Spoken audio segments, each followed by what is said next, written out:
chứ bươn quay sau lại cái nào mà ta hạ để mưa lý bên chân sắn bên chết năm chào lùa cậu bây giờ phải kinh tăng bằng tớ là coi ta hảo cái hắn tay xẻo tay sao hạ nhắm đi hàng này đấy nữa ai tới cũng nữa lùa cậu mưa là năm đấy lùa cậu là quốc gia tay ao bươn trong cả quốc gia là năm nay thì năm nay em được là năm nay đủ nữa hắn chỉ sai nữa phú nữa lùa cậu bé hơn phải rào bây giờ phải kinh là màn dương hảo hắn xịn sao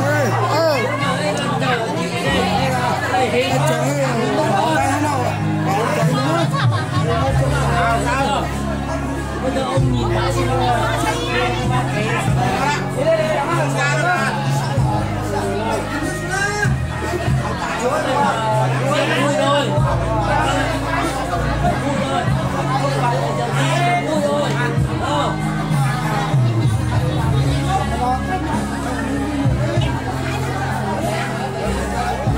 trái lẩu đây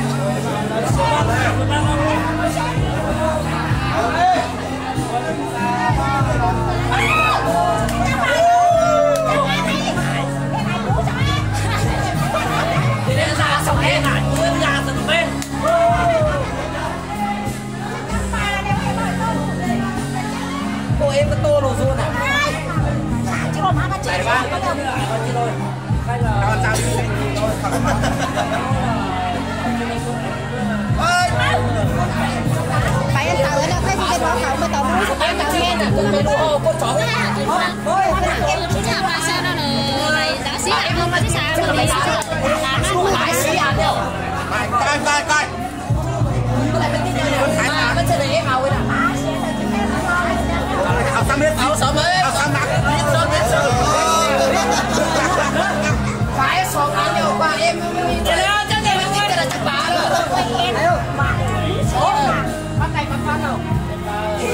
Ghép máy khai trương là nó cho hảo luôn là ghép máy là bao. Tay không hả? Tay không. Chạy đi. Lại mua đây này rồi mua.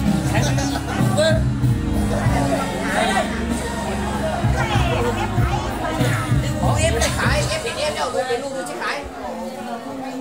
Em thành đen đấy.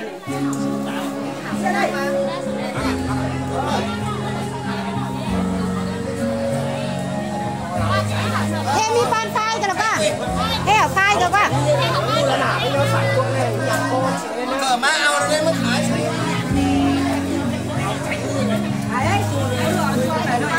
Áo này đó.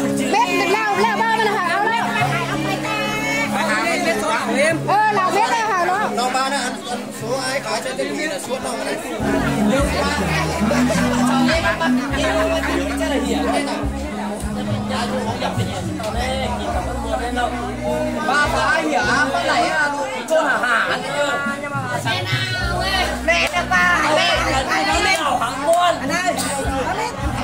không nhiều vui mà thôi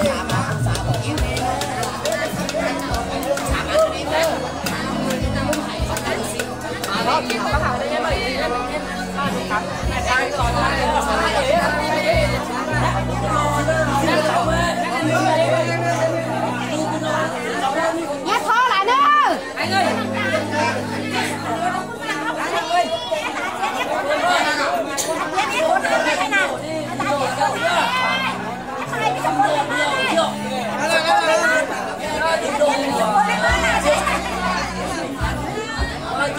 đừng đổ rượu đi rượu quá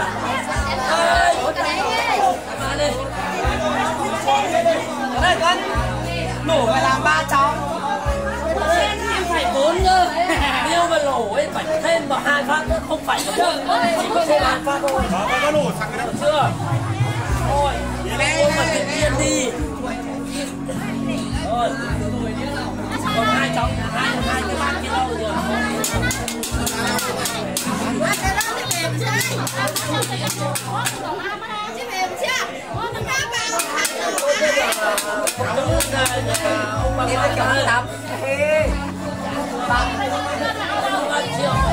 tập 30 chứ phải thế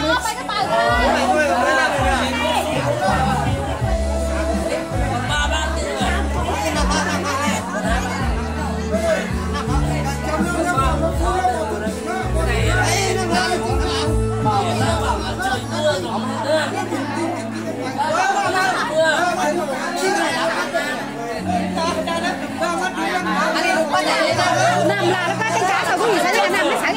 này là nổ đi lẩu ấy nổ là lẩu tặng gì cái này mà siêu đây 6-7 mét là nó không ba